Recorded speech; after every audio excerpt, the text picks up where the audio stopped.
chair recognizes the gentleman from North Carolina, Howard Coble. Thank you, Mr. Chairman. General, good to have you on the Hill.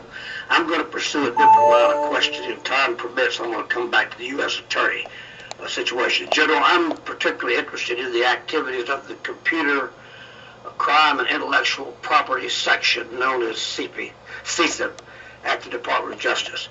Intellectual property theft is an enormous threat, as you and we all know.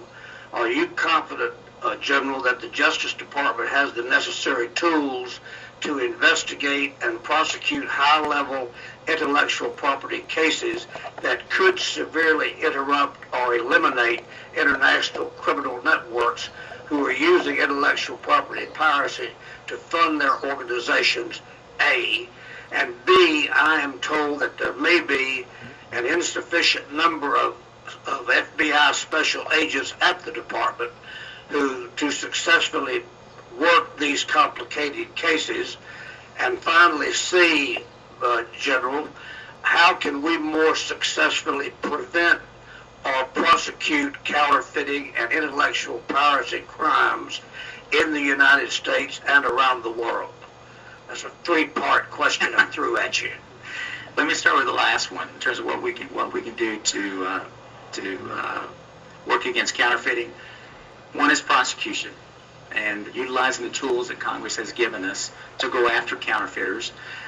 This is not an issue that we can deal with solely here in the United States. We have to have the cooperation of our friends and allies around the world. And so when I travel around the world, intellectual property theft is always an issue that I raise because we can't successfully deal with it here in this country. The second way to deal with counterfeiting is education, to educate the public about the dangers of counterfeiting. For example, if you're talking about counterfeiting of drugs, that could be dangerous to the consumer. If you're talking about counterfeiting of an airplane part, that could be dangerous to people who fly on airplanes. And so education is a very important part of that. Whether or not we have sufficient agents working on these complicated cases, I suspect if I were to ask the director, he would say we always need more resources. We always need more agents because these are very, very complicated cases. The whole area, computer technology, the internet, it's wonderful for consumers, it's wonderful for the American people, but the changes in technology are such that in the hands of criminals, in the hands of terrorists, it presents unique challenges to those of us in the law enforcement community because these individuals, criminals and terrorists, will pay to advance technology. They see what we do.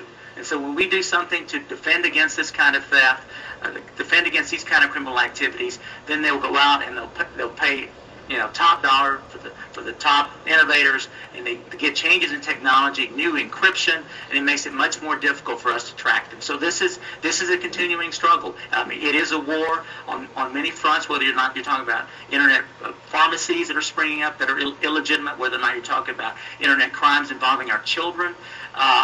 This is a real war that's being waged over the internet, being waged through technology, and I do sometimes worry that we don't have the best minds on this.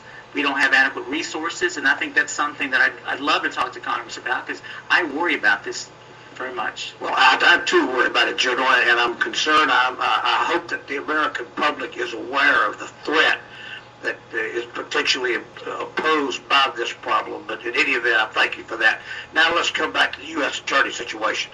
Since the U.S. Attorney situation arose, General, have you implemented any new processes or procedures governing or dictating the dismissal of U.S. attorneys to ensure that a similar situation will not occur in the future in either this or future administrations? I've certainly thought about what I would have done differently in terms of a more vigorous and a little bit more formal process, but I want to emphasize something for the committee, and this is very important.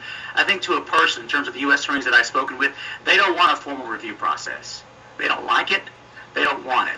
They do want to be told if there are issues with their performance, have somebody let them know ahead of time and give them an opportunity to correct it.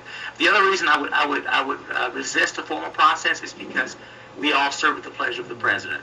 And if in fact we had a formal process, and that formal process is that Al Gonzalez is doing well, or that this U.S. attorney is doing well, politically it may make it more difficult for the president to exercise his constitutional authority. So we don't want a formal process per se, but I think something a little bit more structured, something a little bit more vigorous would have made sense. And clearly, I think one thing that we are going to do is at least once a year, every United States attorney is going to sit down with either myself or the Deputy Attorney General, and we're going to have a very candid conversation about issues and problems in their districts. If I've heard of complaints from someone, a member of Congress, it gives me an opportunity, or the Deputy Attorney General, an opportunity to tell the U.S. Attorney what we're hearing. So I think that's something that needs to be in place. That's never been in place before.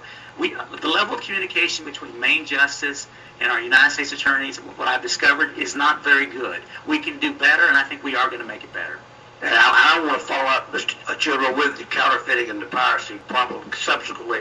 And Mr. Chairman, I see my red light has illuminated, so I will sit out and shut up. Well, you can submit the question to him to be answered later. Thank The you. Subcommittee Chairman on Crime, Bobby Scott of Virginia. Thank you, Mr. Chairman, and thank you, Mr. Gonzalez,